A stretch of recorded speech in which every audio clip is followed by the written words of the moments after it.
E aí, quinto ano, tudo bem? Vamos para mais uma aula, dessa vez História.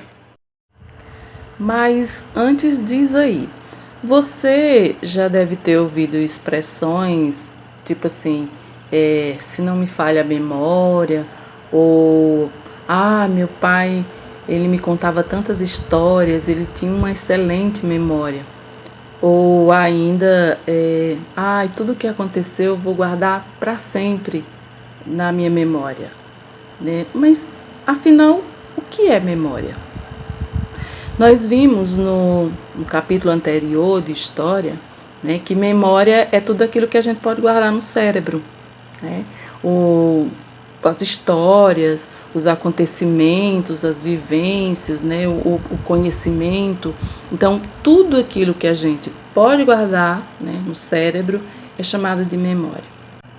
A memória, ela pode ser construída de forma individual, né? Eu tenho a minha, você tem a sua, e pode ser também construída de forma coletiva, né? Como, por exemplo, o que é deixado escrito nos documentos, ou os antigos objetos, né, que sempre contam a história, fizeram parte de uma história, os filmes, as construções, os monumentos, os lugares. Mas será que sempre foi assim?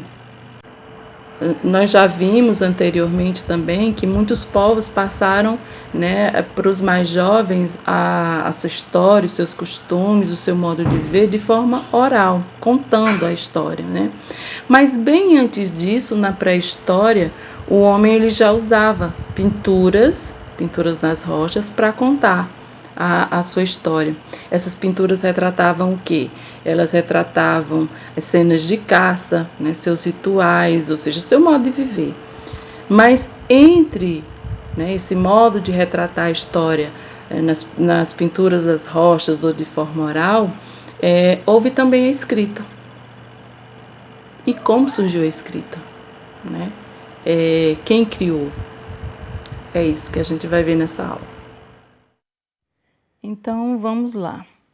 Você já parou para pensar como seria o nosso dia a dia se não tivéssemos a escrita? A escrita, ela é de grande importância para os seres humanos, pois é uma das formas pelas quais conseguimos nos comunicar. São exemplos de uso da linguagem escrita: os livros, as cartas, os jornais e os meios eletrônicos, como no caso do computador, do tablet, do celular, entre outros. Mas será que sempre existiu essa forma de escrita como conhecemos hoje? Como já havia falado antes, né, as pinturas rupestres elas foram produzidas por povos pré-históricos. Eles não possuíam escrita alfabética, né, eles não conheciam o alfabeto como nós conhecemos e usamos hoje. Então, o que eles faziam? Desenhos, né? E esses desenhos pintados nas paredes das rochas, eles usavam para representar cenas do cotidiano e assim poder contar a sua história.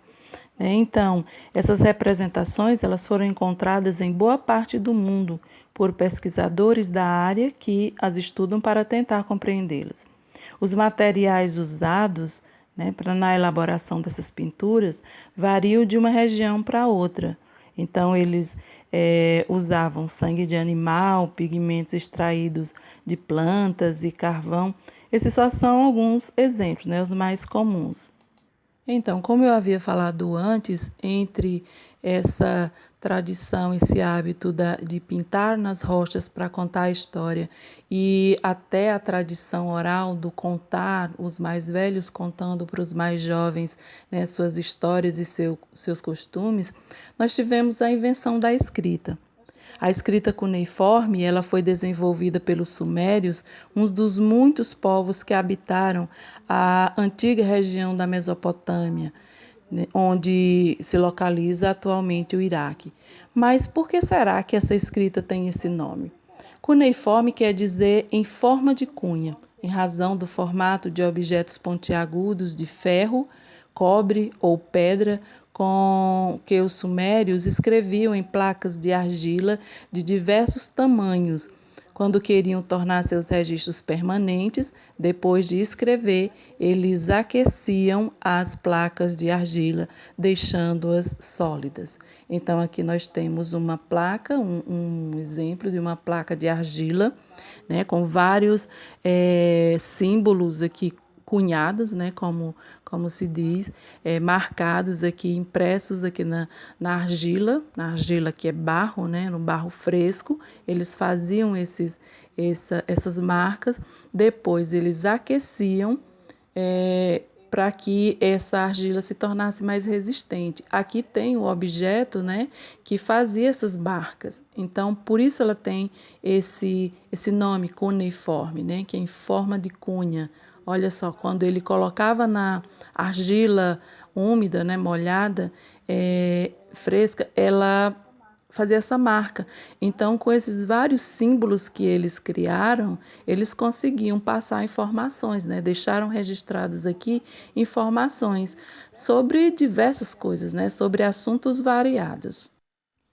Eu iniciei esse vídeo falando sobre memórias, né? Então, a gente fez um certo resgate, uma retomada de um conteúdo que a gente tinha visto antes, né? No capítulo anterior.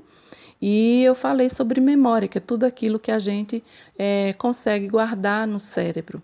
Aqui vem uma pergunta: como o ser humano registra suas memórias? Porque eu posso guardar no cérebro, mas e se eu quiser transmitir isso para outras pessoas? Então, nós vimos que os homens pré-históricos, eles faziam os desenhos nas paredes das cavernas. Nós vimos que muitos povos faziam isso de forma oral, ou seja, contando histórias, e os sumérios foram um dos primeiros povos a usar um sistema, né, de escrita, a chamada cuneiforme, né? Então, aqui nesse exemplo nós temos, nessa imagem nós temos o exemplo da escrita cuneiforme e a tradução dela, de cada letra aqui, no alfabeto que nós usamos hoje. Então, o ser humano, ele passou a registrar suas memórias através da escrita também. Por isso a escrita se tornou tão importante para o ser humano, né? Porque se tornou um meio de comunicação, de transmitir mensagens. Eu já não preciso mais pintar nas paredes a mensagem que eu quero transmitir, né? Eu posso fazer muito mais do que só contar histórias.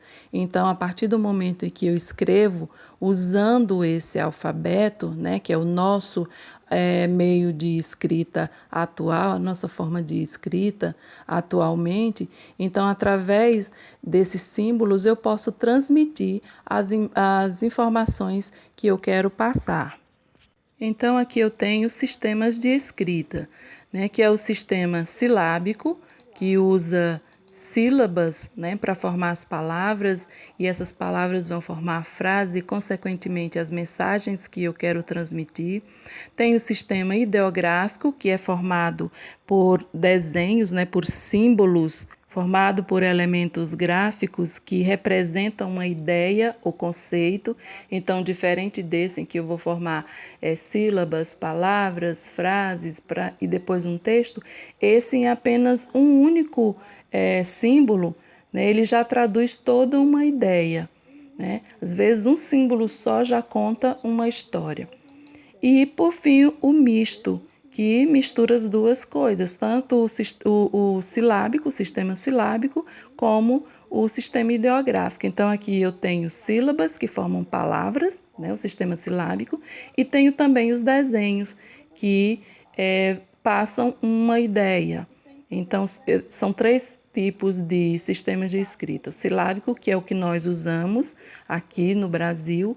Então, o nosso idioma ele usa um sistema silábico, o ideográfico, né, e o misto.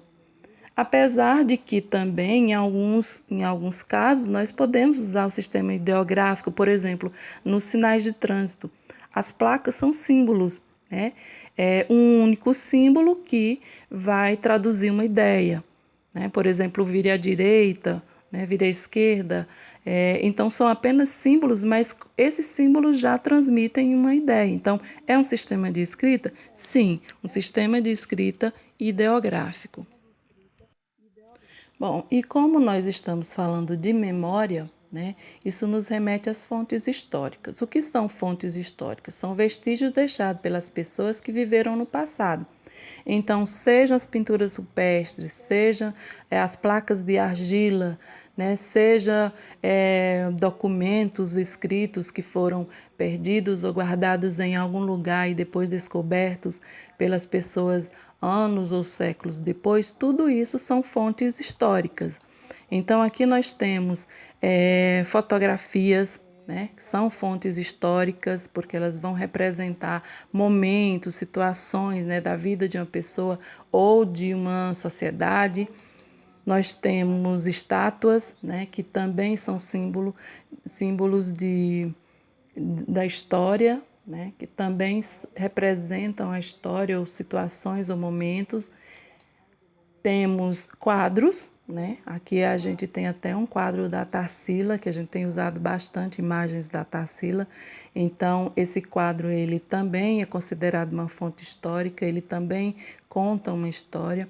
Nós temos aparelhos aqui, né? Telefone, os CDs, os DVDs, são instrumentos em que foram gravados, foram filmados momentos ou situações que contam ou deixam registrados também histórias.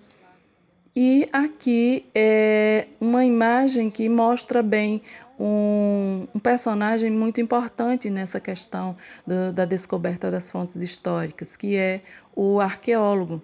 Né? Então, as fontes históricas são vestígios deixados pelas pessoas que viveram no passado. Quem é responsável por descobrir isso, né? Estudar e depois deixar registrado para a gente e para as pessoas que ainda vêm, né? Para as futuras gerações? Os arqueólogos. Eles é quem fazem esse trabalho, né? De pesquisa, de escavação, de descoberta. Então é isso, gente. Nós terminamos aqui essa explicação breve. Logicamente, no livro você vai poder aprofundar mais o conhecimento, né, de vocês a respeito deste conteúdo. E aí, além disso, você também tem essa videoaula que você pode estar voltando e revendo quantas vezes for necessário, ok?